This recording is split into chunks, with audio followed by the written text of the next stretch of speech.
Okay, so day 12 na po tayo ng impeachment trial ni Vice President Sara Duterte today, August 4, 2026. At today po ang naging malinaw para sa akin ay kung ano ba talaga yung legal theory ng prosecution dito sa Article 1, which is yung alleged confidential fund misuse. So in summary po, mukhang ang pinaka-point talaga nila ay may notice of disallowance na inisyo yung COA. Therefore, papasok yung section 8.3 ng joint circular kung saan may explanation kasi doon tungkol sa presumption of personal use pag hindi po naliliquidate ng maayos or nagkakaroon nga ng issuance ng notice of disallowance. Okay, so i-explain ko po sa inyo kung ano kaya yung mga possible na mangyari with that legal theory, and then magdi-discuss lang din po ako or magbibigay ako ng comments dito sa pag-cross-examine ni Attorney Powa sa prosecution witness. This is the first cross-examination din po ng defense for this article dun sa alleged confidential fund misuse. Okay, so good day po to all of you, my fellow taong bayan, mga kasimor, at yan po ang video natin for today.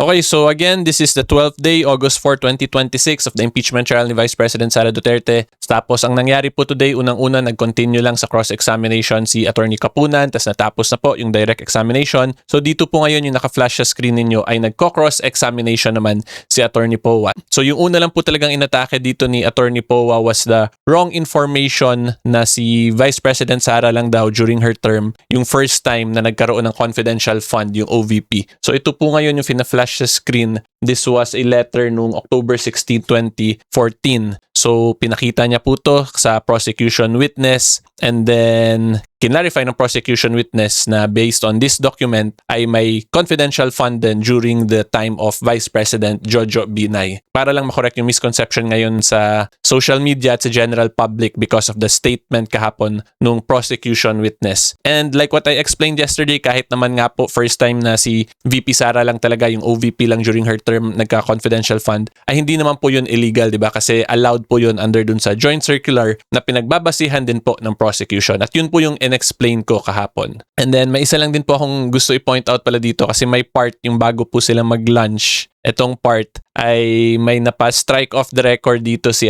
si Attorney Powa, kasi kahit po ako tatanungin niyo, improper na nga rin naman po yung remarks ni Attorney Kapunan doon kasi it's bordering more on mga side remarks, political remarks na. Kaya ako po nasabing side remark na lang yun or political remark because it does not directly attack the issue naman. It's more on they are giving conclusions of law pero hindi pa rin nila napakita yung actual misuse naman with those mga statements niya. At sa press conference, ang sinabi rin ni Attorney Kapunan doon ay na-scam, di ba? Na-scam daw po yung taong bayan. So yung mga ganung statements kasi again, those are political statements na nga po kung ako tatanungin kasi it can lead or it can plant sa mind po ng general public na nanonood na dahil ganito ba malaki yung amounts ng safe houses na rental price, tapos merong mga names na nakakatawa like yung si Andy Lim ay na-scam daw po yung taong bayan. But again, hindi po yun proper kasi dapat yung korte po mag-decide kung dahil ba sa mga ganung statements or actions ay nagkaroon talaga ng misuse. Kasi at the end of the day po, just because the names, the aliases used are funny, ay hindi po yun automatic na mapoprove na may actual misuse.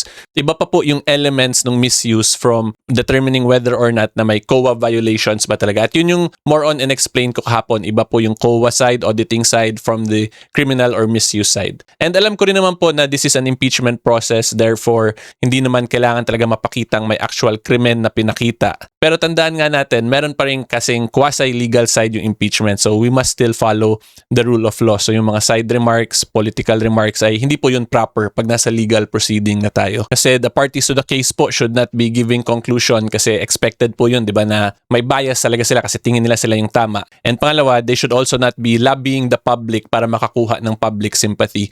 Hindi po ganyan yung proper legal proceedings talaga. Yung mga ganyang style po that is bordering na nga po sa trial by publicity at tinatawag pa nga ng iba na na politika lang talaga itong nangyayari, 'di ba? Kasi ang kailangan naman po talaga mapakita paano ba nagka-misuse. So yan lang po ang dapat lang din ma-take note nyo talaga. Again, this is just a reminder to all of us, yung mga nanonood talaga, na when we watch these legal proceedings, dapat po talaga tanggalin natin as much as possible yung political biases natin, political affiliation. Kasi meron pa rin po talagang batas na dapat masunod, 'di ba? Kasi this is a quasi-legal process, hindi po siya purely political. So kung quasi-legal, sundin lang po talaga yung rule of law at hindi dapat maging trial by publicity at for political propaganda purposes. So kung pansin po ninyo, paulit-ulit din ako sa reminder na yun sa past videos ko. But I really have to reiterate this kasi nasasobrahan na po tayo minsan talaga sa politika as a country. Hindi naman po lahat dapat politika-politika lang. Again, may rule of law, may quasi-legal. So respetuhin din po yun at sundin kasi that is a constitutional mandate po yan. Okay, so yan lang po as to the facts of our case. Ngayon po, i-discuss ko naman sa inyo kung ano ba talaga itong legal theory ng prosecution at kung malakas ba siya na legal theory kung ako po ang tatanungin ninyo. Okay, time out lang muna mga Kasimor. Gusto ko lang po kayo i-remind na hopefully you can like this video po, mag-subscribe sa YouTube channel ko. Libre po yung YouTube subscription ko, 100% free. Basta sa YouTube po, hindi sa Facebook or TikTok. And of course, pasalamat din po sa inyong lahat na nakasubscribe na. 484,000 na po tayo. Sobrang lapit na po sa 500,000, 500,000 sa YouTube. So hopefully po, matulungan nyo naman ako doon at ma-achieve ko yung milestone na yon.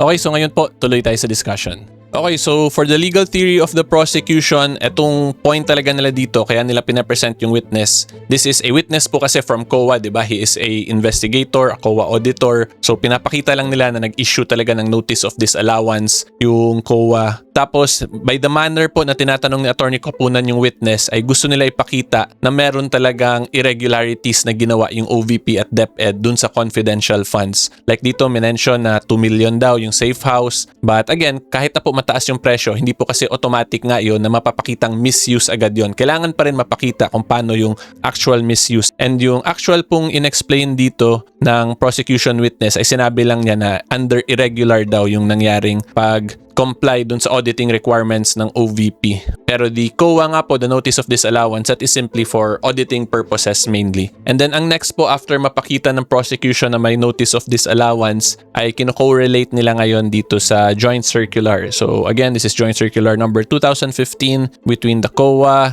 DBM, DILG, GCG, and DND. So ito po, Section 8, Administrative Provisions/Penal Sanctions, and more on, ito po yung ina-emphasize talaga nila. Failure of the AO to liquidate any public funds for which he is accountable upon demand by any duly authorized officer shall be prima facie evidence that he has put such missing funds or property to personal use and benefit.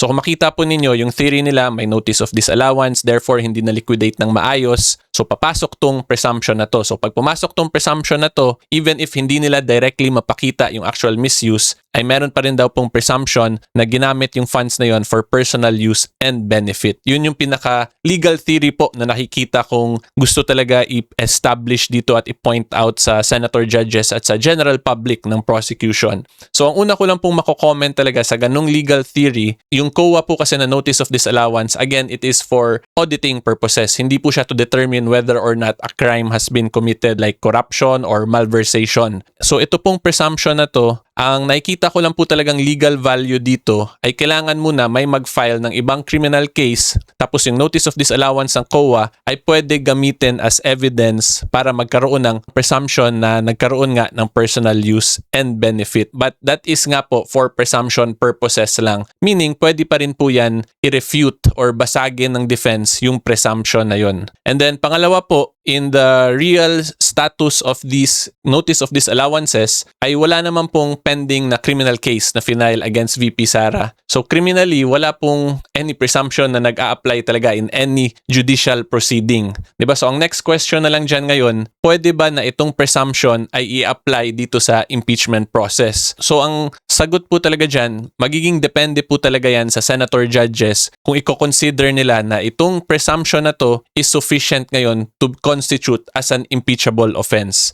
So, alam naman po talaga natin yun na senator judges yung may final say. Pero yung kailangan lang talaga pag-aralan ng mabuti po ng senator judges ay dapat ba na maging impeachable offense ang isang mere presumption. Diba? So yan yung big question talaga na dapat masagot ng senator judges. Diba? So kung makita po ninyo, mabigat din po talaga yung trabaho ng senator judges natin. Should they consider a presumption as an impeachable offense? Tapos should they also consider na yung notice of disallowance which is for auditing purposes as an impeachable offense? So ito pong ina-explain ko sa inyo ay based lang po ngayon sa evidence presented pa lang ng prosecution. So ang dilemma lang niya ng prosecution ngayon, what if later on on, pag-present ng defense witnesses nila at yung actual arguments nila ay ma-refute talaga nila clearly at mapakita nilang niliquidate nila ng maayos. So pag mapakita po yun ng defense, ay mawawala na ngayon itong presumption na nire-rely on ng prosecution. So kung mawala yun, pupunta sila ngayon dun sa dapat talaga na main objective nila, which is ipakita kung paano ba yung actual misuse dun sa pondo once nung pagbigay na po talaga. Diba? Kasi currently pa lang po ang nakikita ko, they are merely relying pa lang po talaga on this. So in simple terms po, ang masasabi ko lang talaga, pag magre-rely lang po sa presumption yung prosecution, ay mahirap po yun kasi pwede naman po mag-submit din ng counter-arguments at evidence yung defense.